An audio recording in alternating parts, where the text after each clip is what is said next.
Selanjutnya saya akan menjelaskan tentang teori pembelajaran bahasa asing. Teori pembelajaran bahasa asing adalah kerangka kerja konseptual yang merinci proses, faktor, dan prinsip yang mempengaruhi pembelajaran serta penguasaan bahasa asing oleh individu. Memahami teori-teori ini membantu para pengajar, pembelajar, dan peneliti untuk mengerti bagaimana orang mempelajari bahasa asing. Faktor apa yang memengaruhi keberhasilan mereka dalam memahami, berbicara, membaca, dan menulis dalam bahasa tersebut. Oke, yang pertama adalah grammar translation.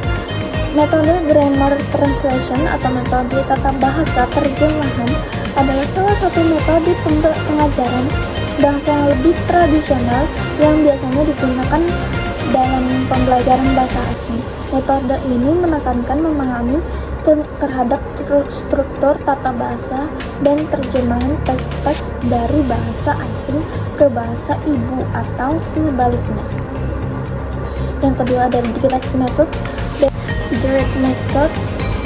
Metode langsung direct method adalah pendekatan pengajuan bahasa yang bertujuan untuk mengajarkan dan mempelajari bahasa asing secara alami serupa dengan cara seseorang mempelajari bahasa ibu mereka. Metode ini menekankan penggunaan bahasa target bahasa yang dipelajari secara langsung dalam pembelajaran dengan sedikit atau tanpa menggunakan bahasa itu sama sekali.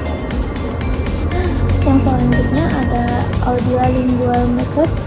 Metode audiolingual adalah pendekatan pengajaran bahasa yang menekankan pada penggunaan dalam atas aspek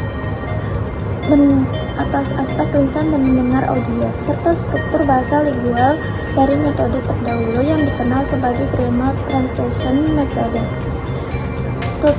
Total physical response method adalah pendekatan pengajuan bahasa yang didasarkan pada penggunaan gerakan fisik atau tubuh secara total sebagai cara untuk mengajarkan dan mempelajari bahasa. PPR method sering digunakan dalam situasi pembelajaran bahasa di mana tujuan utamanya adalah untuk memperkenalkan bahasa kepada siswa baru, terutama bagi mereka yang berada pada tahap awal pembelajaran bahasa. Selanjutnya ada natural approaches. Natural approaches merujuk pada salah satu metode atau pendekatan pengajuan bahasa yang menekankan pada pembelajaran bahasa secara alami, mirip dengan cara seseorang belajar bahasa ibu mereka.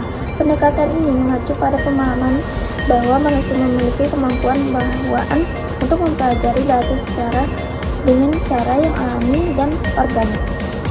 Kesimpulannya adalah dalam konteks teori-teori pembelajaran bahasa asing terdapat beberapa pendekatan yang menekankan pada aspek yang berbeda dalam proses pembelajaran bahasa dengan memahami berbagai teori pembelajaran bahasa asing.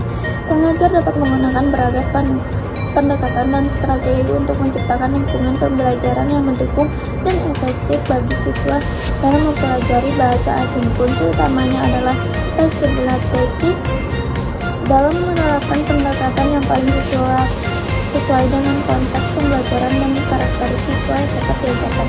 Sekian dari saya. Wassalamualaikum warahmatullahi wabarakatuh.